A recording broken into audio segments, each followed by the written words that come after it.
Hey everyone, and welcome to episode 40 of Popcorn Problems. My name is Elon Pressman, and I'm here with my very good friend and fellow co-host, Nicholas DePasco. Every week we'll make sure you're caught up with the biggest news and movies in Hollywood. This week we're going to be giving you our review of Backrooms, one of last weekend's biggest new releases. But before we get to that, what's poppin'? Where we run through the biggest movie stories this week. What's up, guys? Welcome to episode 40 of Popcorn Problems. That is crazy that we're in episode 40 already. Yup. Yeah, nuts. As you know, every 10 episodes we like to have a special guest on. So this week we have our friend from high school, Pablo. What's up, man? Happy to have you on. Hey guys, thank you very much for having me. For all the viewers and listeners, I guess it's listeners, it's a podcast, sorry. I'm Pablo Rivas. Yeah, I've known these fellas since high school. They're great people. I currently go to UT Austin. I'm studying double majoring in corporate communications and public relations, and I'm minoring in the media entertainment industries. So I guess that makes me, well qualified. As long as also I just love movies, and I'm currently producing a couple shorts and producing my first ever feature this summer. So very excited for you guys, to have me on. Thank you very much for all that stuff, and let's get to it. Let's talk about Backrooms. Hell yeah, we're very happy to have you on. Okay, let's get started. So, as we always do, I'm going to start with going over the box office. This is another really fun weekend to talk about, I think. Overall, this weekend brought in $178.9 million, which is up 19.5% from this week in 2025, and up 3.5% from last weekend. Number one this week is Backrooms. It opened above expectations with $81.4 million domestic. 118 million global on a $10 million budget. It's A24's all-time opening record, triple that of Civil War, which was their previous all-time record. And it makes 20-year-old Kane Parsons the youngest director to ever get number one on the charts. Fucking crazy. Incredible. Insane. Incredible. Yeah. I think I speak for all of us. I mean, tell me if I'm wrong. I think I speak for all of us when I say, like, as like 20 somethings working in or trying to work in the entertainment industry, it's crazy to see somebody actually like reach that kind of level of I guess inspiring mainstream acceptedness. Yeah, inspiring for sure, absolutely. And it does, I mean, not just this as well, but Obsession too, not to keep bringing up Obsession every episode that ever since it's come out. I'm sure we're going to talk about it anyway in the box office. Yeah, but, we do have more to talk about with Obsession. For sure. But yeah, like all of that, it's incredibly inspiring, and it's crazy. It's just crazy to see. I don't know what you think about that, Pablo. I mean, yeah, no, it's great because, like you said, it's somebody who also, had quarantined the same way we did. He grew up with the same YouTube videos, YouTube poop and all that stuff, and just seeing somebody, no, it's crazy because, like, we grew up with the same brain rot we did and everything. Give it such a chance, and I don't know. Exactly. It feels like achievable now. Like, I don't know why. Exactly. This is actually doable. There is a pipeline. Right. I can break through. There is a pipeline, and it's really exciting. Although we're like, I'm not a comedy YouTuber, so I'm not going to make a horror film anytime soon. The scale of Backrooms or Obsession or anything like that. But it's just saying that they're giving such new and fresh, and the fact that people are showing up as well, which is the important part. Because there's a bunch of swings for young directors and all that stuff. But no, the fact that people are showing up in numbers, beating Mandalorian, fucking Star Wars. Oh, I'm sorry. Am I allowed to curse? Oh yeah. Oh, I have fun stuff. Yeah, you are. Okay, I have great. some fun stuff. I have some fun things to say about Mandalorian and Grogu when we get to that. That's great. coming up. Yeah, but no, just seeing people, it drives in crowds. I mean, when I went to see the Backrooms on a Friday morning, literally the Friday morning when it came out, every theater was full, and that made me so happy. Even if a lot of them were like people my age or a little younger or whatever, Gen Z is carrying the movie industry, not only financially, but also artistically. Seeing that with the Backrooms is just great. Seeing somebody like Kane Parsons do it, it's amazing. It's amazing. It's inspiring. Yeah. I just want to point out that I don't think it's ever, up until now, Hollywood and movies has always been something that's been run by young people. Studio executives used to be young people. That's not the case anymore, right? A bunch of these big, like Sam Raimi, Martin Scorsese, Spielberg, they all started in their 20s. Like, Yeah, in they their all made 20s, their yeah. first I big hits think Sam in their Raimi was 20s. 20 This when he did isn't. Evil Dead. I think Yeah, he was he was also 20. I know. I think Spielberg was Jaws 26 came when he out. made Jaws. Yeah, like these Or people something are like all that. like super young when they broke through. It's just now where it's like an industry kind of ran mostly by old people. That wasn't always a thing up until now. So I'm happy. It almost seems like it's fixing it. Like the system's going to be fixing itself slowly. The pendulum is swinging the other way, baby. I mean, I hope so. Exactly. I hope so. Also, just like, I mean, yeah, I think I saw a tweet that said this, but like the age of like boomer millennial slop is over, or at least it's dying.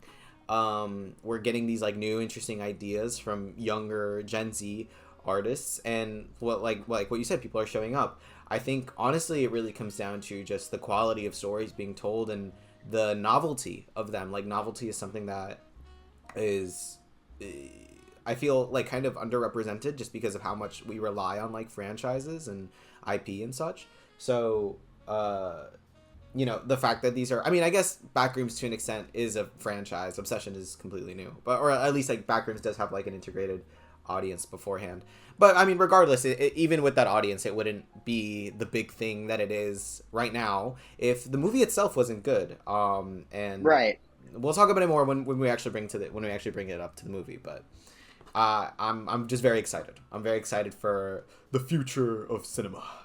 Despite Exactly. And I can't wait for all of this to be proved like correct this coming weekend when I feel like Masters of the Universe isn't going to make any money. I think that It's movie got is Jared flop. Leto. I hope it doesn't make any money. No offense to everybody else involved in that movie. The fact that, and the thing is, they know they have Jared Leto. That's why they're not marketing him. I think they're the only studio actively avoiding to market Jared Leto in their movies, which is great. But you shouldn't have hired him in the first place. Whatever. It's just, it's for sure. Yeah. I think this is a good move, good way to transition to number 2, which is Obsession. Continuing where we were talking about, it actually went up in its third weekend.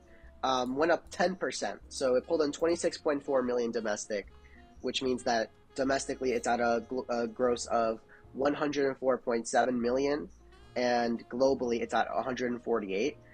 Going up in your third weekend just doesn't happen. Like, that's not something that happens. I think I read the last time that this happened was like E.T. Yeah, like, E.T. Yeah, that's one of the few ones.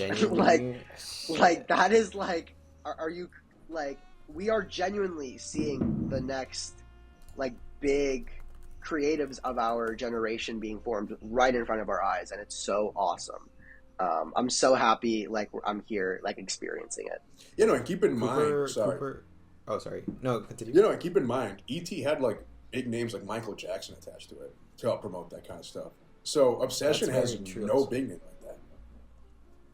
Yeah, that's the fun part of the internet and word of mouth and stuff like that, is you don't need, like, it's so much easier, I feel like, to spread, like when people show up, they show up in droves. You know what I mean? That, like, yeah. Yeah, I mean, Cooper Tomlinson, the friend in the Obsession, and also just Curry Barker's, I'm assuming, real life friend. In an interview, he said that like he feels that Curry Barker's career is like mirroring that of like Spielberg, and like he was like, oh, I don't know if that's like me being like too not pretentious, but like too like arrogant about how I feel about my friend. But honestly, like, you just bringing up this ET thing and then also like the Jaws thing, I don't know. He really could be low key. Like, everyone needs a boy. Everyone needs a boy like that. Oh, for sure. Facts, bro. Facts. No, but I don't know if you guys heard, or I don't know if this is going to be brought up, but he got handed a blank check movie already with about $10 million. That's after his next film, which is already shot, and I believe that's not including his Texas Chainsaw Massacre. Yeah, it's after reboot. the next 2 films. That's correct. Yeah, it's crazy. So, dude crazy. is set. Bro is set. I am so happy for him.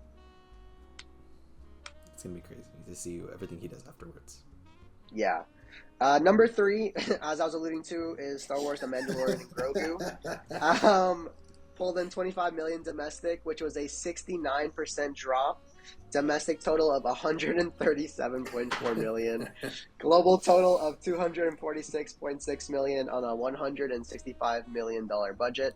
So not only did this have the worst opening in franchise history, it had the biggest second weekend drop in franchise history. They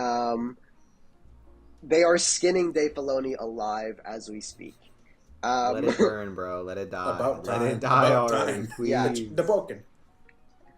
If Starfighter doesn't connect next year, we're not going to see our Star Wars movie for 15, 20 years. I think so. Honestly, as it should, to be honest. Like, yeah, I don't think that they're going to announce it. any new Star Wars movies until they see how that one does. Because that's like going to be the first like new thing, right, that they're doing or whatever. Everything else is like kind of connected. Like this is like based on the TV show, and Rogue One's based on like, you know, part of the Skywalker saga and all that. This is gonna be their first like original idea, I guess. So if that doesn't connect, then people just don't like Star Wars anymore, and it's done. So it's not that people don't like Star Wars. It's just that like we need good Star Wars. For example, Andor. You know, Andor connected with so many people, and sure, it took a little bit of time, and you know, after season 2 and everything, but it garnered such a like heartfelt and devoted audience. It's not that people are tired of Star Wars; they're just tired of bad Star Wars. They're tired of Clone Wars stuff. people smelled that this was shit from a mile away. I mean, from the title, you couldn't have a more boring title. I mean, I'm looking at the poster right now, and it's so ugly. I mean, and Scorsese is attached to it to voice someone. When was the last time Scorsese voicing somebody turned out good? What? Hey, let's not dog on the 2005 cult classic hit Shark Tale. I forgot the title. Listen, that is sacred in this household. All right. So you put respect on my man Scorsese's voice acting on his Blowfish performance. That's funny. Let's see. All right, so number 4 was Michael. It is inching towards $1 billion, 851.3 million global total at the moment. Anything else interesting?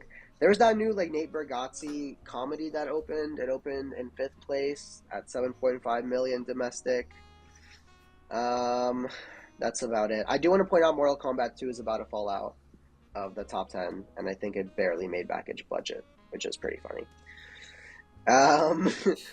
Let's see. Last thing regarding box office year to date is 11% up from 2025. So we're tracking better. And also I want to point out we don't even have any $1 billion films yet. And I'm pretty sure this time in 2025 we had Lilo and Stitch, and then I think Mario was a couple of years before. Did Minecraft? Yeah, it was Minecraft. I think it was like 50 million bucks off. It was like very close. Damn. Yeah, so I guess the closest comp for Minecraft this year would be Mario Galaxy. Oh, I just realized that's actually off the top 10. It's finally on the top 10. So there's that. Cool. Okay. Let's go over some quick movie news I wanted to talk about. First thing is Terrifier director Damien Leone is going studio. He signed with Lionsgate for an original horror movie called Tortures of the Damned, with Sam Raimi going to be producing. And he's going to write and direct this after wrapping Terrifier 4. I am honestly pretty excited. I think Damien Leone is a really interesting and exciting voice in horror. I think he's a sick fuck, but I think he makes interesting horror art, if that's what you want to call the Terrifier movies, which I will. I think that there is artistic merit to those movies. So I'm excited to see where he's going to go, especially because Terrifier 3, the most expensive one, only had a budget of $2 million. So he's signing with Lionsgate, so I'm sure he's going to get probably at least 10 mil, right, if I had to guess. So I'm sure he can make something crazy. And Sam Raimi producing is pretty exciting. So, yeah. Yeah, for sure. I mean, like, that's a pretty creative. Sam Raimi, I mean, is a pretty hefty creative voice behind someone like Damien Leone, someone who I can imagine isn't as easy to like make, or like his ideas aren't as easy to like convince a studio to actually do them. So I think it's cool, and it'd be interesting to see what with a big budget does to him. Yeah, exactly. Pablo, you have anything? You have any thoughts? I mean, I just love Sam Raimi, but you know, I'm a little scared of what he's going to do with Terrifier 4. Not going to lie, because I just wasn't the biggest fan of Terrifier 3. But Terrifier 4 has a lot to do, seeing as it's going to be like the origin of art and stuff. Yeah. So I don't know. As long as if he leans and if he stays leaning towards like the camp of Terrifier 2, you know, I feel like we'd be in safer territory with Damien Leone. But I don't know. I'm excited to see what he does with like a full budget and like a whole studio backing him up. And I don't know. I want to see the way he collaborates with the studio, you know, for the new movie. So I'm really gonna tune in. Yeah, it's gonna be very interesting. Yeah. All right. So next thing is that Backrooms is already getting a sequel, and that creator Kane Parsons is hunting for a writing partner on Backrooms 2.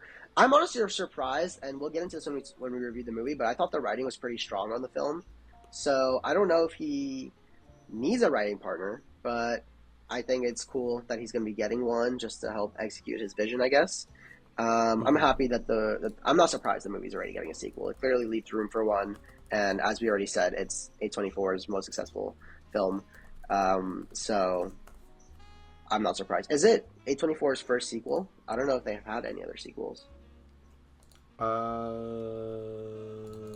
a great question. I think you might be right about that, though. I don't think they've had any sequels. Yeah, no, they actually haven't. They haven't distributed any sequels, because I know they haven't produced any. Oh, the Maxine Pearl. Oh yeah, the trilogy. Oh, I guess that's a trilogy. franchise. Yeah. You're right. So okay. All right. Well, still awesome. I'm excited for Backrooms 2. That's me great. And then the last thing that I wanted to talk about is that Gene Wilder is getting an authorized biopic with Dito Montiel set to direct. I think people have been like fan casting Jeremy Allen White for a long time for this role, and although I really couldn't get into that Bruce Springsteen movie, I thought it was awful. I think this is going to be, if it does go to Jeremy Allen White, a great role for him. And I think it could be one where he could possibly win an Oscar. That would be awesome to see Jeremy Allen White winning an Oscar. I love that actor. Is he whimsical enough though? Gene Wilder is a whimsical man. I don't know if I feel that. I think he could be. I feel that same sort of whimsy for. I didn't see any whimsy in Timothée Chalamet, and then he pulled out probably one of the most whimsical Wonkas that we have. So I mean, an actor can act, right? I'm willing to bet that true. He can do it. I don't know. I think I don't know if also Jeremy Allen White is as talented as an actor as Timothée Chalamet. However I feel about Timothée Chalamet, I do think he has a lot more range and a lot more ability. I think Jeremy Allen White has low-key been typecasted, or not low-key, has like been like typecasted as kind of like the and I realized this when watching Mandalorian. Rod of the Hutt. He's like the Rod of the Hutt. Yeah, he's been typecasted as Rod of the Hutt in every single one of his movies. No, like as the disgraced kind of like a Batman sort of character, where like, what is the word I'm looking for? Like he's his own man, like misunderstood. Okay, but have you taken into brooding, account that's the word have you taken into account how hard it is to be your own man when Jabba the Hutt is your father? that is very, I did not consider that. And I'm sure that really weighed on him. Yeah, no, because when the people see him, they see Jabba, so it's like I can't imagine how that feels. I could not. And also having all those bets on your belt before you were even born, like how could anybody see you as anything else but Jabba the Hutt's son? Exactly. But yeah, no, like I don't know, but we'll see. I guess it'd be interesting to see him play Gene Wilder. Yeah, I'd be seated. we'll see. It'd be interesting. I wonder if they don't cast him because he's like the obvious pick. Who would they cast? Who would play? Unless they get That's an the other unknown, thing. I wouldn't mind an unknown. That would be awesome. That's the other thing too. Is like it feels like when Twitter tries to cast like a Marvel character or just like any superhero character, really. It feels like that sort of typecasting. I disagree though, kind of just pick because I feel like it's just such a direct look. I feel like they really look so similar. They do look really similar. I'm not gonna lie. Like they do look really similar. Like the who face knows? is I guess... honestly uncanny. And I have to disagree with you. I really do like Jeremy Allen White, and I think he does have a nice amount of range. So we'll see. I mean, hey, listen, we'll I see. think he can do it. I'm down. Like I said, I'll watch it regardless. Yeah. That was the last piece of news that I had to talk about. Is there anything else that I missed that you guys want to throw in? No. I have a piece of news. Speaking of Scorsese earlier, I don't know if you guys saw the news. Yeah. I know what you're gonna. Yeah, backing up the AI thing, Black Forest Labs. I think it's the name of the startup. Yeah, the guy who said that Marvel films aren't cinema. All right, buddy. Dog, he was a puffer Listen, fish man. and Shark Tales. I don't want to hear him. I don't want to hear anything from him. He was in the Mandalorian. And yeah, he was. Yeah, exactly. He's on like his like I'm old and I'm about to die, so I can just do whatever the fuck. Yeah, I old want man yells at as cloud. possible. Yeah, he's just. Yeah, senile. How old is he? He's like 80 He's something. like, no. Yeah, Dude, that's nuts. And again, this is why we need more He's young people in 83. Hollywood, because these old people, they're out of touch. Yeah. I mean, I don't know. You're telling me a $200 million hot Masters of the Universe movie isn't gonna make $1 billion? I mean, here's the thing, right? Like, here's kind of how I look at it, and I think I've kind of made a similar point before, but AI, it's not gonna go anywhere, and we can't legislate it out of Hollywood. You know what I mean? Even if we wanted to.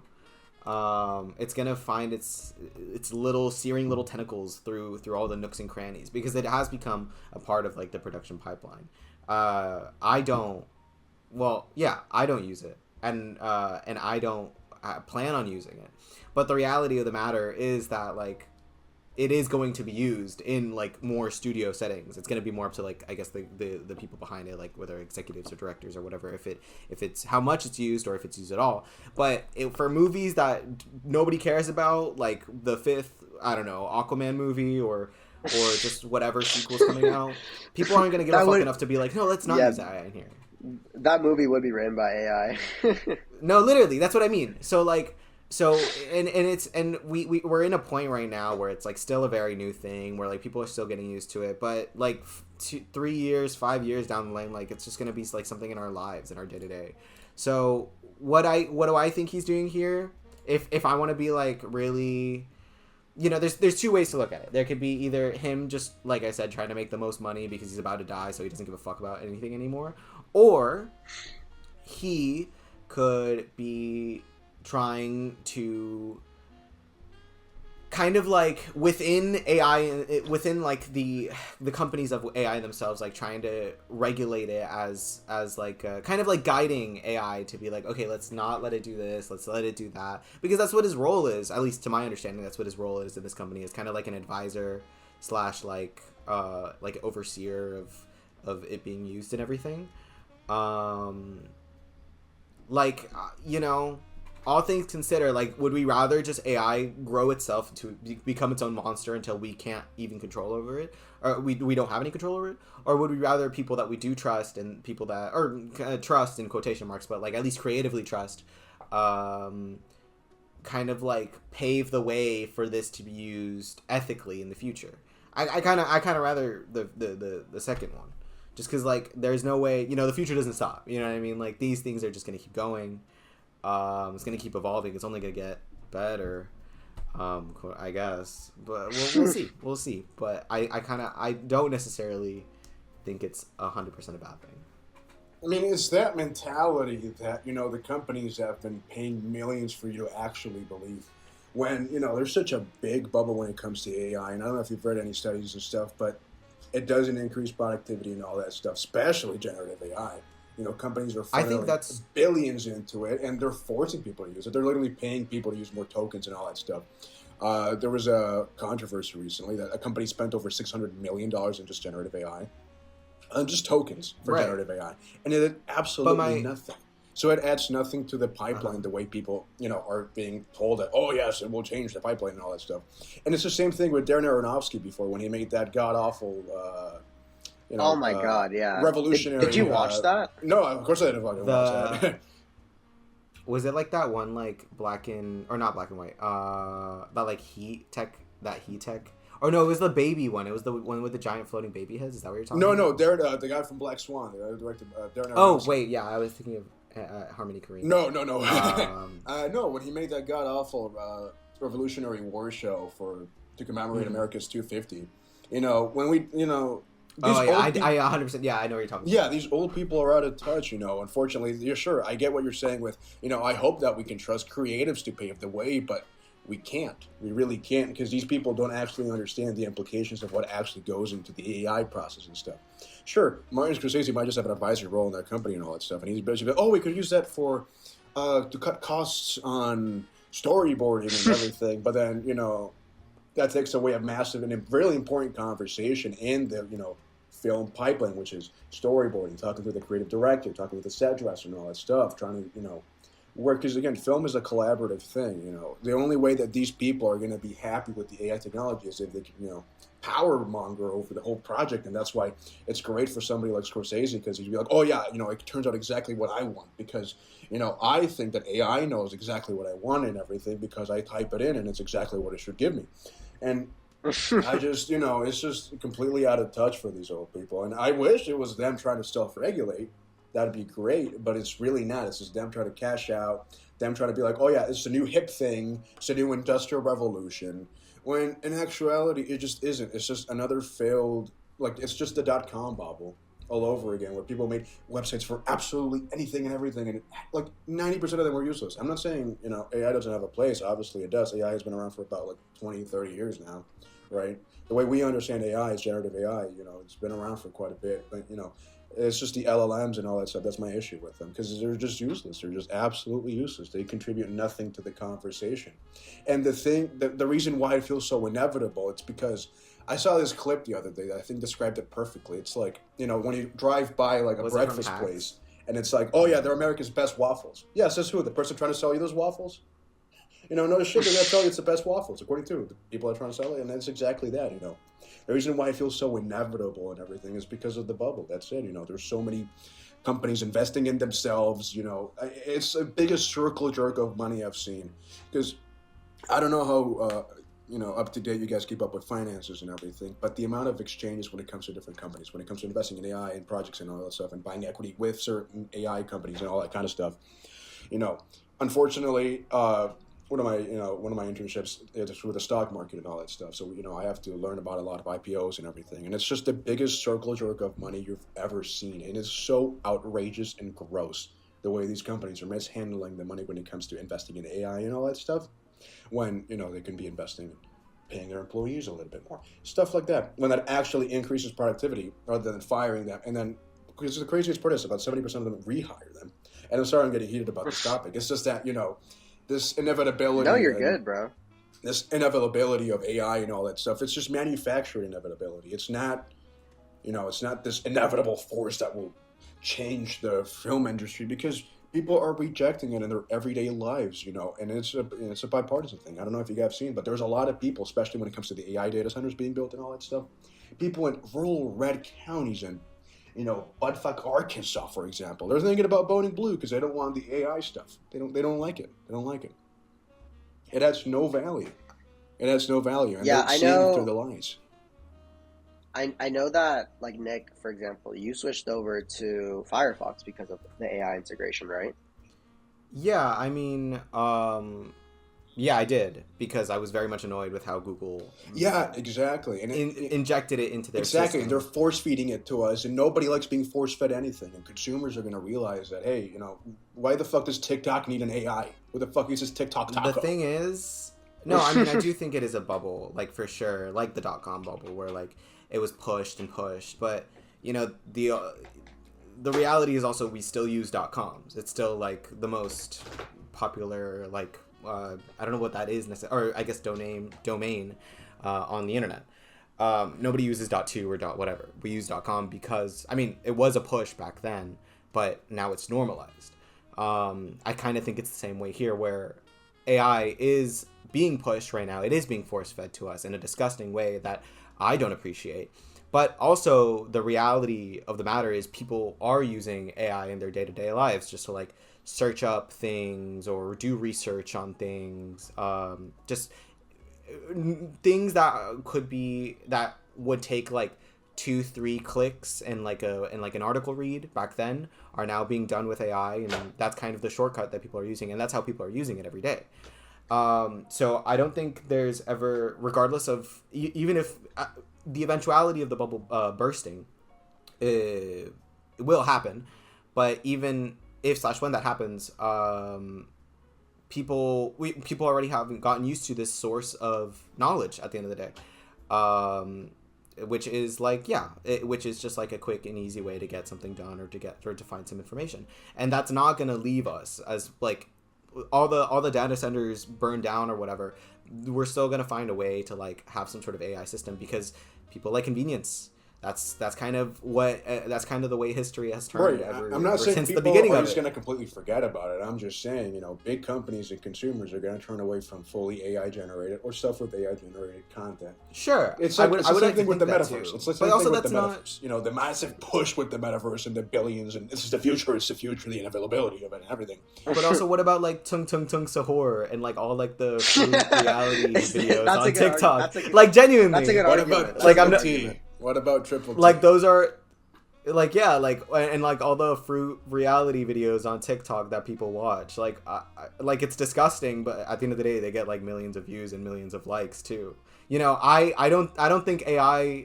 I would like to think that AI will never get to a point where people will actually like to watch these things in theaters, like instead of like pay tickets to watch that. But we're already getting AI movies, and I'm sure they're getting some amount of money. And also there is some demand for it on social media and on like less what is the word I'm looking for? Less committed forms of entertainment, like paying for a $20 ticket. So I don't know if you could really say that nobody's watching these things. You know what I mean? No, I'm like, not saying, obviously, yeah. social media is a different argument. I'm talking about films, TV shows, and all that kind of stuff. Obviously, right. But like for example, look at Curry Barker. He started on social media. He got a bunch of views, and now he has a movie. So these things aren't completely separate from one another. They're all interconnected. And when I guess kind of also like Curry Barker, where there's smoke, there's fire. Where we see millions of these where we see this AI content getting millions of views, it's a sad signifier for what the future could be. And I'm not saying this with any enjoyment. I'm not saying this because I watch these things or I like these things. I don't. But I also I know you watch like that's just the reality of the matter. I know you watch through Love Island. Don't. Oh, absolutely, bro. I'm locked into Strawberry Girls, like epic love romance with banana bro. But no, like genuinely,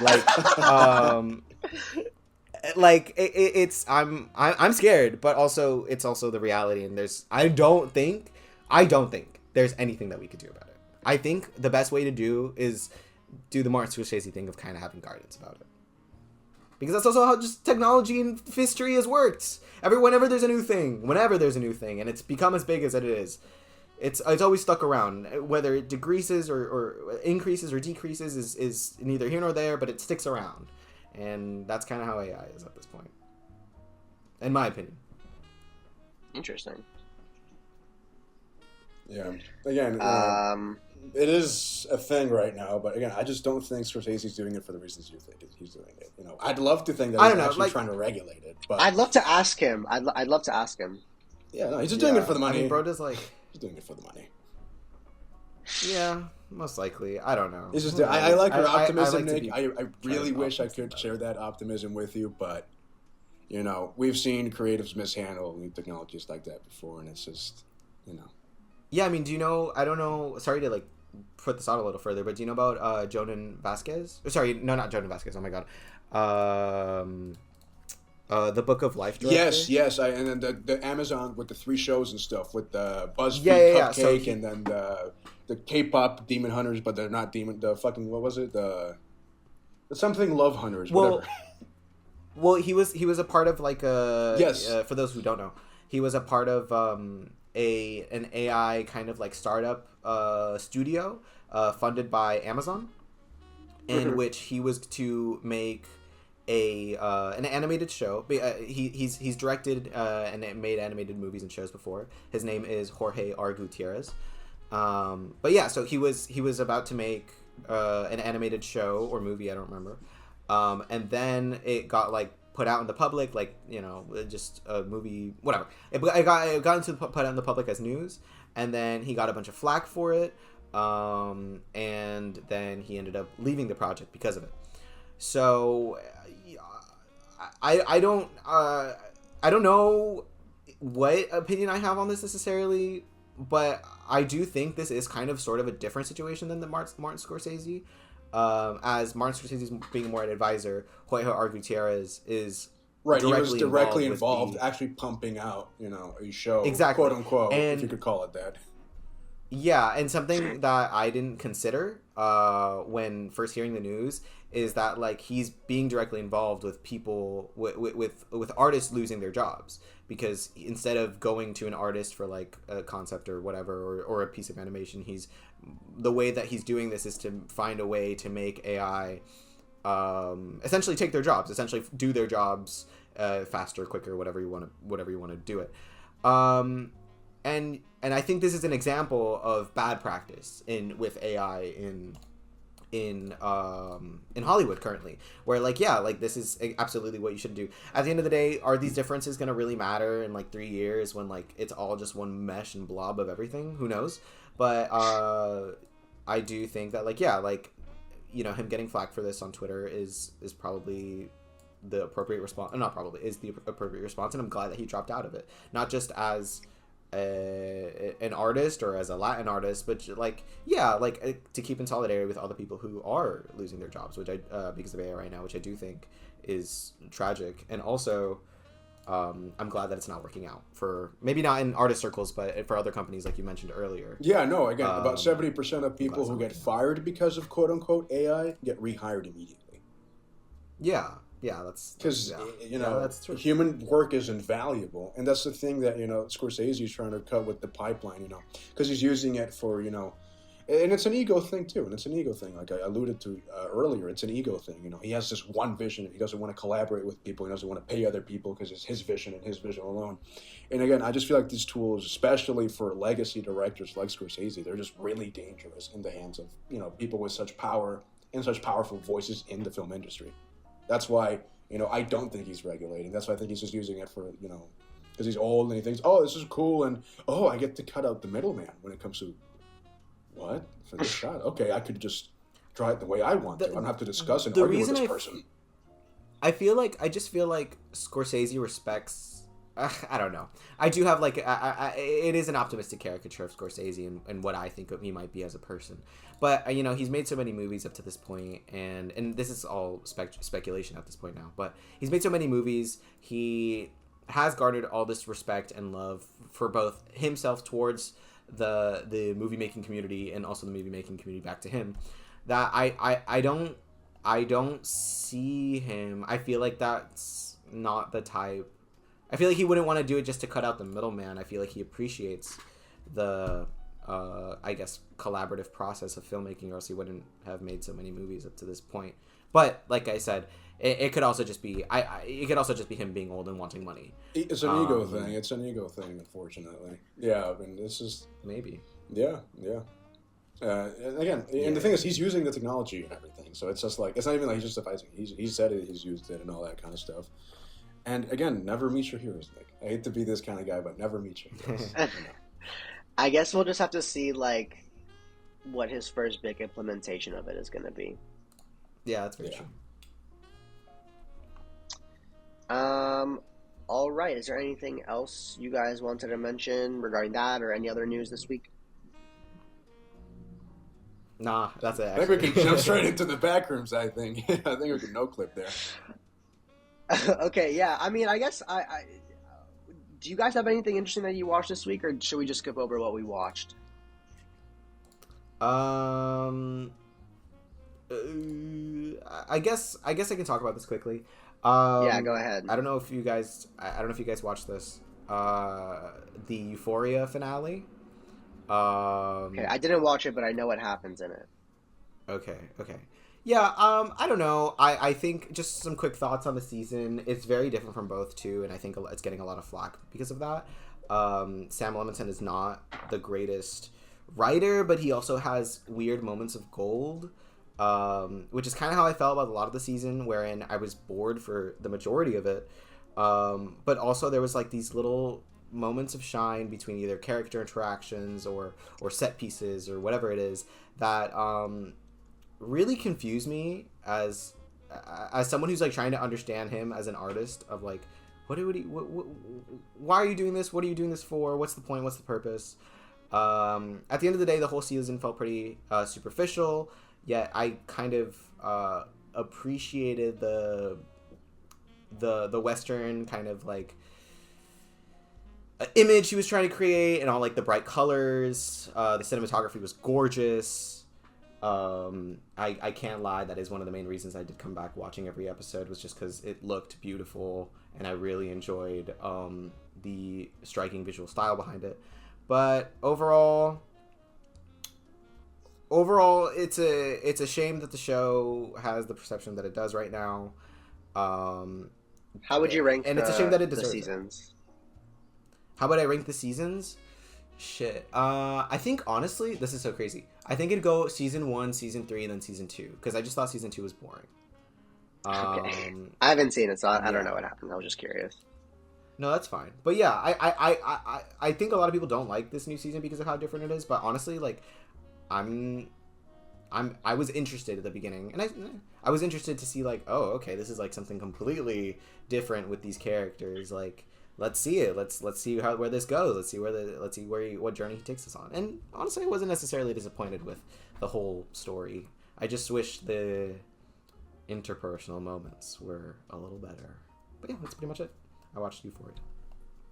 Cool. All right, let's jump right into our main feature, the review of the Backrooms. First, we'll be spoiler-free, and then we'll talk spoilers. Here's a quick summary off of the internet. After a therapist's patient disappears into a dimension beyond reality, she must venture into the unknown to save him. I'll go first. I really, really dug this movie. I thought to be made by someone who can't even legally buy a beer is honestly just incredible. And it's a feat that I cannot overstate. Just because this movie, like, there's nuance in its writing, the production design is just top notch, phenomenal. It's eerie, it's scary, it's well acted. It truly is really, really impressive. Yeah, I don't know. I found the score to be really great. I really like the visuals, like the uncomfortable visuals. Thought was really great. And the production design, I know I just mentioned that, but that really is just the creme de la creme of the movie. The actual back rooms are so well realized in live action. Like the nonsensical nature of them, how you have to like go from room to room, and how each room is so vastly different than the last. I thought that was really fun. I'm really happy that they didn't over explain the lore or dumb it down for movie audiences. They hinted at it, it's somewhat there, and they'll go deeper into it in a sequel. But at the end of the day, that's not what this movie was about. It was about these two characters, and how their like relationship culminates in the back rooms. And yeah, I thought it was great. Nick, what do you think, man? Wait, I wanna ask Pablo first. Actually, what did you think? Yeah, go ahead, go ahead, go ahead. Okay, well, I thought it was great. I really liked it. I really, really liked it. The Yeah, no, I mean, overall, I think it was really solid throughout. There were some really high points, and then at one point of the movie, I don't know, I just felt like it kind of slowed down a bit and just kind of lost its role, I guess. But I'm not going to talk about this in the non-spoiler. But no, overall, it was great. Some amazing performances. Amazing performances. Yeah. Chiwetel's phenomenal. Renata's great as always. I really wish, you know, I wish it was a little bit longer, not because we didn't have enough. I just feel like a certain part of it felt a little rushed, and I feel like it could have been given more breathing room, and that would have really just. Are you talking about like the ending bit?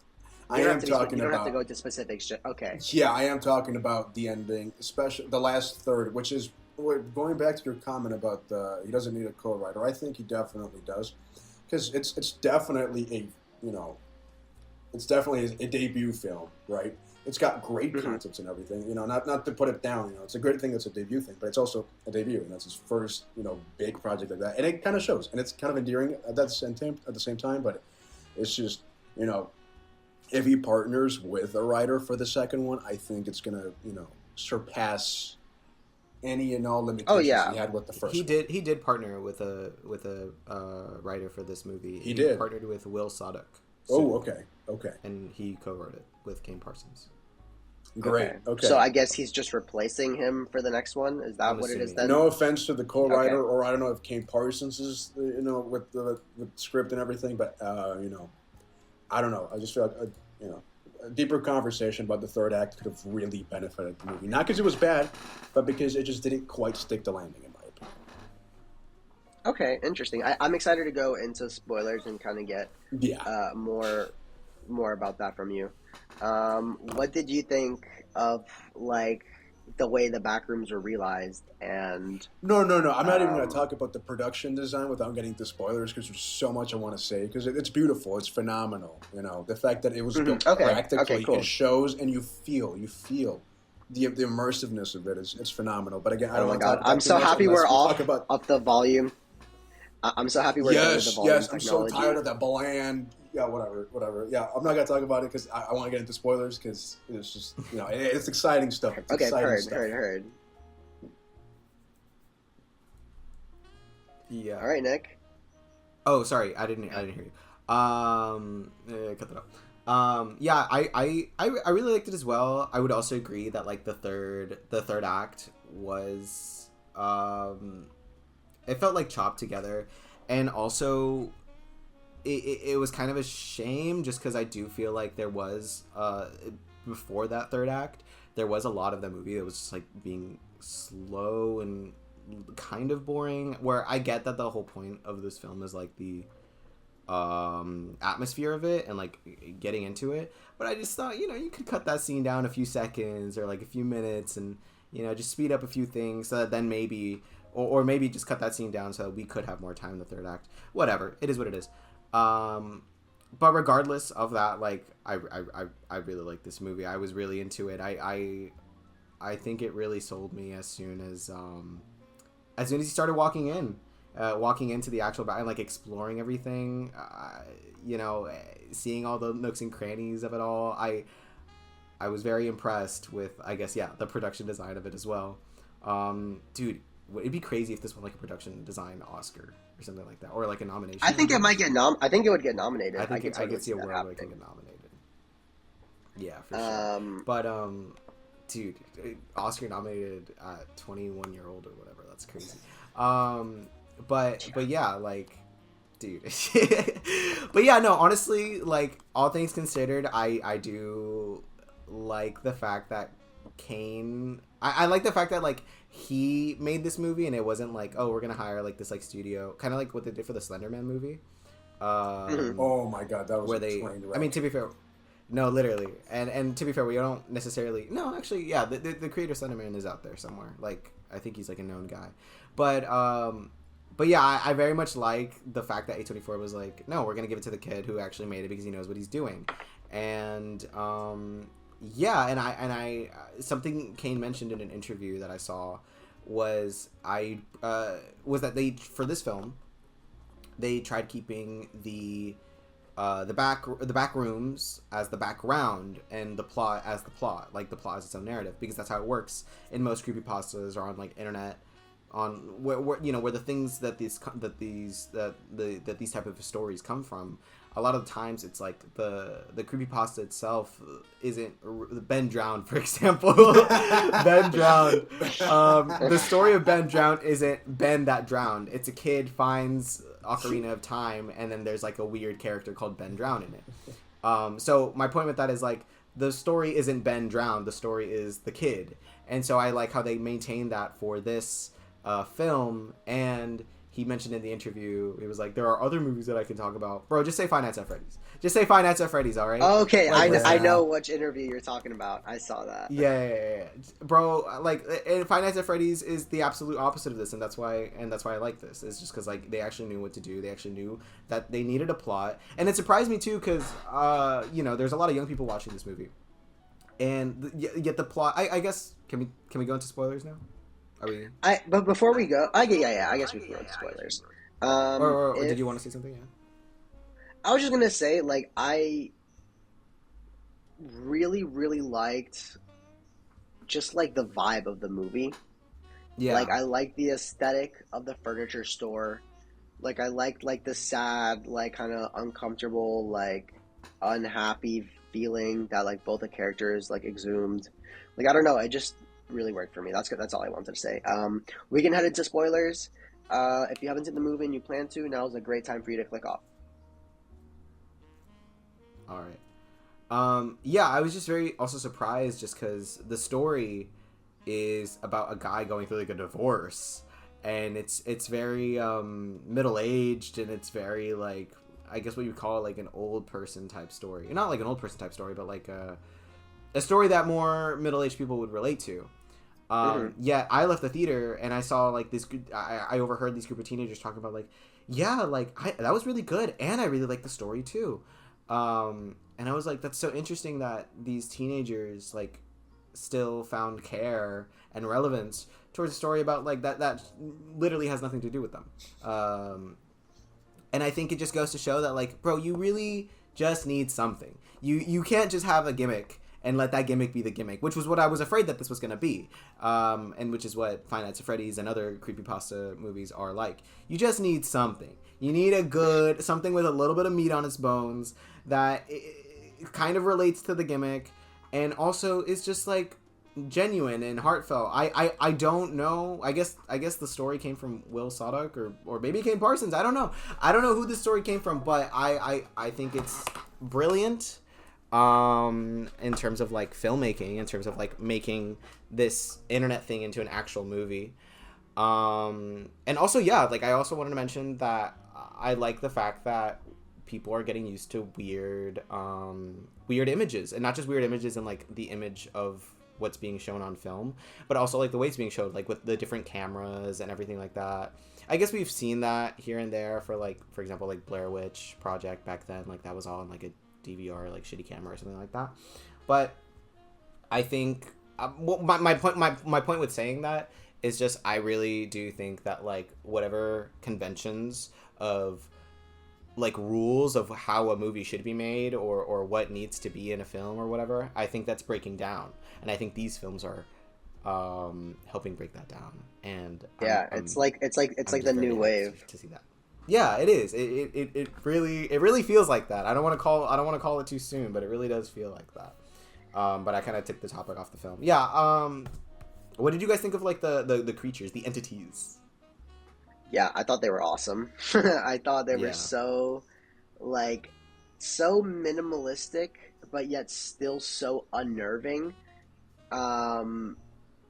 That, yeah, it was just exactly what I wanted from a Backrooms movie. It wasn't cartoony, right? It still kept a seriousness, but it's, you know, I really like the Captain Clark, like the pirate.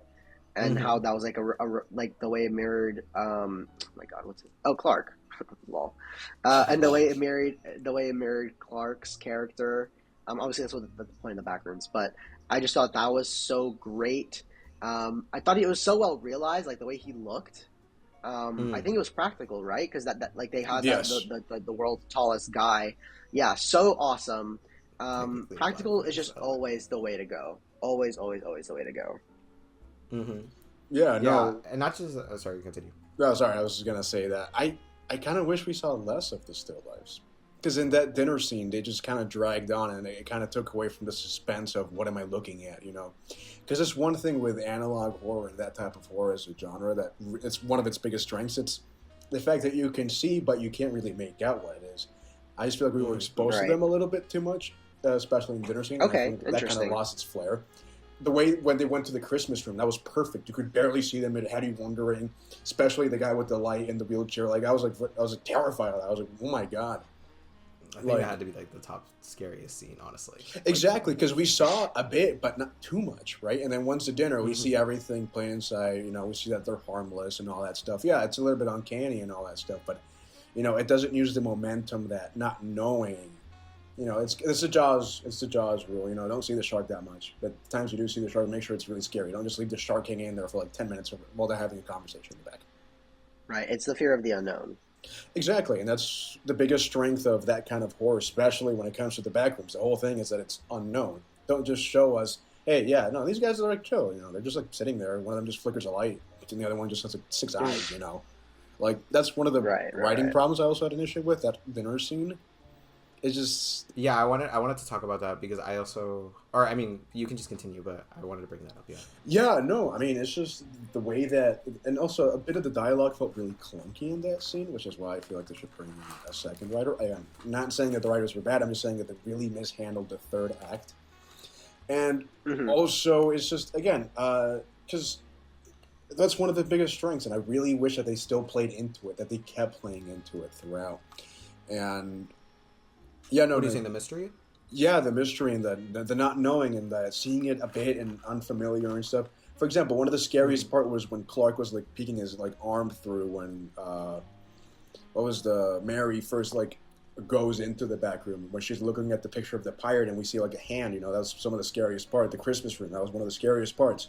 When oh my god, the camera is lifted. Room, dude. When the camera is lifted, I think by Captain Clark when they're originally running after the guy gets eaten. You know, that was some of the scariest parts because we didn't see what was happening. We didn't know. Yeah. Right? We weren't just like staring at Captain Clark for like 10 minutes, which eventually, you know, the gimmick gets old, unfortunately. As great as he looked and everything, you know. You show too much, you lose a lot. Yeah, I really agree with that. In my opinion, I kind of Here, go ahead. I kind of saw like the them like being in the scene like while he's like having his whole like I don't know manic breakdown or whatever, as like trying to hold suspense, like being like having this like creepy thing in the corner of the room and like not knowing if it's actually gonna do something or not, and then also just like it being a creepy thing. There's this like old YouTube video called it's like a creepypasta. I forgot what its name, but it's like this like mannequin lady in like a kitchen and it's like really shitty. Is it the robot one? It's the one where she's like, I feel fantastic. Yes. Yeah. So I kind of saw it as like an homage to that low key also, like, or not necessarily an homage, but like the just like him trying to do that same sort of like kind of style of horror. But I would agree that it didn't really work out because at the end of the day, nothing happened. And also he explained, these people are harmless. They're just there. And then he just grabbed the chunk out of I don't them. know. I didn't necessarily believe that. I think that was the other thing too. I have a few issues with how that scene went down. Just also because I do think it was a big jump from him caring about his coworkers or / employees, whatever, to then like just killing one and putting their head in the fridge. Yeah, I was like, I don't understand that jump, and I wish we saw that descent to madness. There was. I agree. Yeah. Like I like Yeah. the thing is like I understand his descent to madness. Like I could see like, oh yeah, I could see how this to this happened, but I wish we got a little bit more visual as to how that actually went down. Not just popping from one thing to another. Yeah, and just knowing how much time he spent there and everything, that could have helped a little bit. Or, you know. Yeah, I like, think that's something that was left very vague, is how much time he actually spent there, because I read some things online that, like, he might have been in there a lot longer than we are initially led to believe, and that he, like, ate the other, like, his employees. I think that's an interesting read on the film. Mm-hmm. I don't know if you guys think that's like too out there or whatever. I mean, I think he said that, right? Like, didn't he say that like he ate the coworker girl or something like that? Or at least that's what I had understood, but maybe I'm wrong. I thought he just killed her because he just killed her, I think. I don't know. Or I think, because the way I thought it was, is that he was feeding them to Captain Clark to stay alive. I thought that they had like a mutual like a sacrifice. Again, I don't know. It just wasn't explained that well. It just wasn't explained that well. Yeah, that's the other thing too, where I would have liked to know how he kind of like tamed the still lifes. I would have liked to know like how he got control over them, or like how he found out that like you could just eat them. I also think a lot of these things aren't being explained because of the inevitable sequel. So like there's that. And, like, you know, to keep, like, suspense as to, like, oh, we're going to find out more about Captain Clark. Oh, wait, no, he dies at the very end of this. Actually, we don't really know. Yeah, he's just, like, in the async room, right? Well, like, he gets bitten by the... Oh, yeah, Clark is dead, I think. Clark is dead, but... That's what I said Captain Clark. I meant Clark, yeah. I mean, he's dead, quote-unquote, but we don't really see him die or anything like that. So they could bring him back for a sequel. I could see a world where they bring him back for a sequel.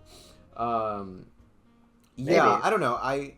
I do think that, like, yeah, that the reason that we don't get a lot of, because I would have liked also maybe a little bit more on like the science research institute or whatever. Yeah, we saw so little async. Yeah, that's going to be probably a big part of the sequel. I think this was really just to set up the Backrooms and what they are, and then it's going to dive into the nitty gritty in the next one. That was my understanding of it. Right, but I hate when films do that, though, because, like, it's like, imagine if the original Star Wars just was setting up the second one. No, like, a film should be its own thing. It should, you know, yeah, this film is its own thing, but it shouldn't rely on the fact it's going to get a sequel. I hate that mentality in Hollywood. They're just so sure it's going to make a sequel. Dracula. Yeah, literally, it's a Surf Dracula thing. Yeah, literally, like, yeah, we're in the rooms and they're back. The back room in the room. And credits. You know, it's just like, you know, they could have had a longer runtime, you know. It's one of those things where you could just sit for hours. I don't know if any of you guys have seen this movie. I don't know. I don't know about that longer runtime. I was getting tired of it. Like, low key, when they cut to like that whole like Science Institute thing, I'm like, oh my god, is there another 30 minutes to this? Like, I swear to God, I wasn't sure how long I was in the theater for. Not near the end. No, the end they low-key fumbled, and I was so like when she was being dragged away, I thought that's when it was gonna end, and then we saw like her being like interviewed by the guy and all that stuff. I was like, oh my god, this is actually dragging. No, I meant like throughout that they should have expanded that. Yeah, because it's like I don't know if you've just seen the movie Skinamarink. But I have, yes, I do really like Skinamarink. Yes, exactly. The way things just lingered and it was long and it took its time and it's just, you know. But they also don't tell us anything about what happens in Skinamarink. Like, Skinamarink is a very vague movie. Like, we don't know anything that happens. You know, but it used that to its advantage. The way the Backrooms was trying to do, and it didn't work. Because that's why I guess it wasn't relying on a sequel the same way Backrooms was. Yeah, that's true. I guess I don't necessarily have too much of a problem with... Like, I don't like the fact that this led up to a sequel, or is leading up to a sequel, and, like, that's the way that they wrote it. But I don't necessarily have a problem with the non-explanation of things. Because that's kind of the spirit of, like, the internet mystery to begin with. Is just, like... We don't know. It's kind of like, I think really the problem comes down to when they start trying to explain it. That's when we as an audience start thinking about it. And then when you just cut off that explanation short, that's when we feel like, oh, well, you were just going to start talking and now you're just not going to finish.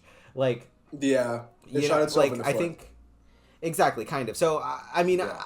you know, like I think you could have like maybe hinted to these things, and I guess that's what they're trying to do. But making it the full blown ending, a whole like other blown gasket of a story, like a whole other can of worms that you're opening, just like right at the very end, like it leaves you feeling. I left unsatisfied. I was like, oh, well, that's great. Now I really don't know what's going on, and now I really don't even have a conclusion to.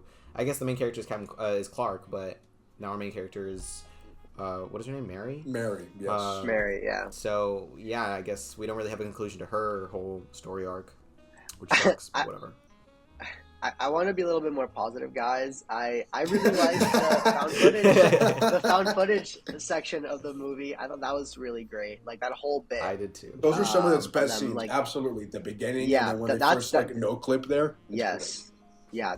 Awesome. So great. Had such an amazing time with that. And I don't know. I between this and like Milk and Cereal, which I don't know if you've seen, Pablo. No, but I it's haven't. like Curry I haven't checked out. Barker's. Okay, yeah. I'm just in a big like found footage kick right now. I love found footage. Do you guys have like any more recommendations? I need to watch have Blair you seen Witch. the That's like the main original- one. That's what I was gonna say. I haven't seen it, but what's another? Damn. I know I have. I'm blanking, too. I think part of me would have loved if this whole movie was found footage. That would have been really cool. That would have been cool. See, I was thinking about that. I like the fact that they like had just like regular camera stuff. Yeah, and not just that. I also feel like the camera work that wasn't found footage was like kind of like was like floaty, and I like that. And it reminded me of the Backrooms videos and like how, since it's just like a Blender thing, since he made everything on Blender, the camera for Blender is like super floaty, and it just like kind of wanders and is like slow, and Yes. I fucked with that kind of sort of sentiment. But no, it captured the vibe. You're right. yeah, I captured the vibe. I think honestly the best thing that this movie did was just capture the vibe of the Backrooms and not like kill it or not over explain it or under explain, like and it made it scary. It captured the vibe and it made it scary, which is like at the end of the day what you want to do for a horror movie to begin with, more than anything. Yeah, So I agree. think it's great. I don't know, man. I have you seen A Late Night with the Devil? I haven't seen it, but I've heard. Oh, As Above, So Below. I know is good, and also Creep. As Above, Solo. As Above, So Below. It's Isn't like that a the movie cave about one? the Paris catacombs. Oh, Yeah. okay. Yeah. Cool. Thank And you. then, I will check and that then also out. Creep on Amazon Prime. It's actually the scientist actor for Backrooms. Yeah, Mark Mark Duplass. Duplass. Mark yes. Duplass. He made Creep, which is a found footage movie. If you want to check that. Cool. Thank you. There you go. All right. Do you guys have anything else you want to add? No, I think I'm good off that. I guess I'm gonna yap a little bit more because this is, I'm happy that I'm yapping so much about this movie because it's great, but at the same time, it's just like, No, yeah, it definitely is the type of movie that like creates conversation. and that's Yeah. good. That's good. I crave I it. will say, like, as soon as I left the movie, like, I was like, I have a lot to think about. Like, there's like not just about the movie, but just like what it means and what it means. For Yeah, the industry. I don't symbolism know. and everything, and yeah, and just the consequences of it, like both like meta and like in story. Mm-hmm. Yeah, Yeah, I don't know. I think also like the I think something that I wish was a little bit more clear or explained was like how exactly the Backrooms turns like things into memories and like what memories hold and everything like that. Like I like the idea. I just, like I said, like it started explaining it, so then I understood the concept, and I understood the concept when he explained it to his therapist, but then it started trying to explain it itself, like the film within its own language, and it just gave me more questions, and I guess that's the point. It's like but also it's like if someone describes to you what a dog looks like and you try to draw it. Yeah, you might get some of the details right. No, but one thing that really kind of made me sad about it is Mary. I felt like she wasn't we didn't dive into Mary as much as I would have liked to dive into her, because we dived into Clark a lot. mm-hmm. Yeah, We saw his I side. think that is the point, though. I think that is the. I think point they're gonna build her up for like the yeah, sequel. for the sequel. I think she's like the main character of this like story. No, I hope she comes back for the sequel, because I was just so interested in the whole subplot with like the mom and everything, and just like Yeah, she was a great character, and she was played so well, so interesting. Yeah, I just wish we got a little bit more, especially if we're going to have an interview at the end. You might as well just dump a bit of exposition, a bit of smart exposition, not just like show her getting still lifed, not the Backrooms remembering her. You could do that, but later. But if we're going to introduce a character as pivotal as Mary, she should have the same level of depth when it comes to exploring her as the same way Clark was given. But again, obviously the sequel and all that stuff. But I just really wish, again, this could have used a longer runtime. I know Nick is going to disagree with me, but with more polished writing, and I just really wish they dove into Mary a little bit more. Yeah, I mean, I really liked her character, and I would also agree, or I mean, I would agree that I would have liked to see more of her. I think the way that the sequel and everything, it does suck that they're doing it like that, but. Christian Milioti was originally attached to play that role. Really? Really? Yeah. Interesting. Yes. That's crazy. Do you know why she dropped? Let me see. Probably for the Batman Part 2. No, I'm kidding. That doesn't make sense. She probably big game them though. Big dog.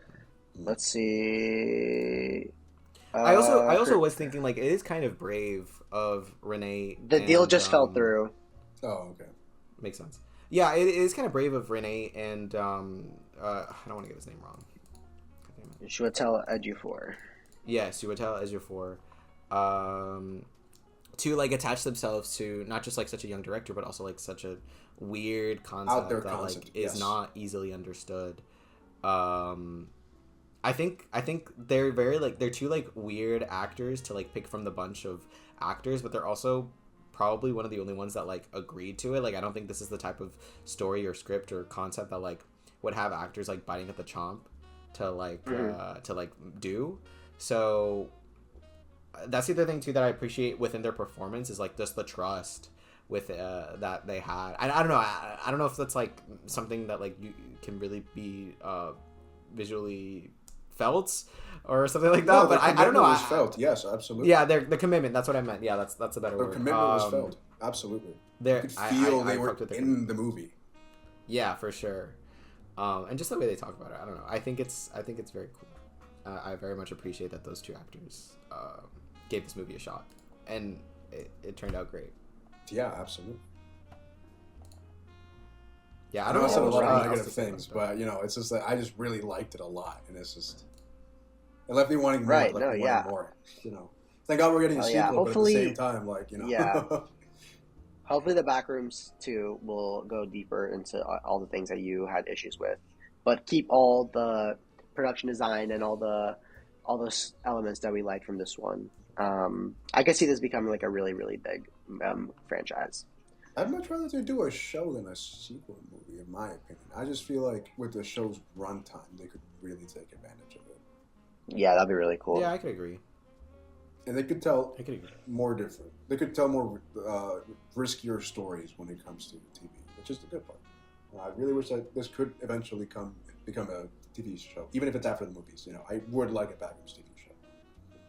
Yeah. All right.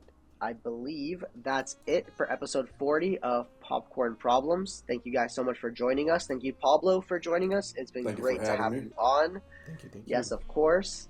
If you made it this far, you're the real MVP. We'll be back next week reviewing Scary Movie 6. In the meantime, you can hit us up on socials at Popcorn Problems Pod and let us know what you thought of the Backrooms. Don't forget to follow, rate us 5 stars on whatever platform you're using, and DM us your hottest takes and suggestions. We'll see you next time. Peace. Have a good one.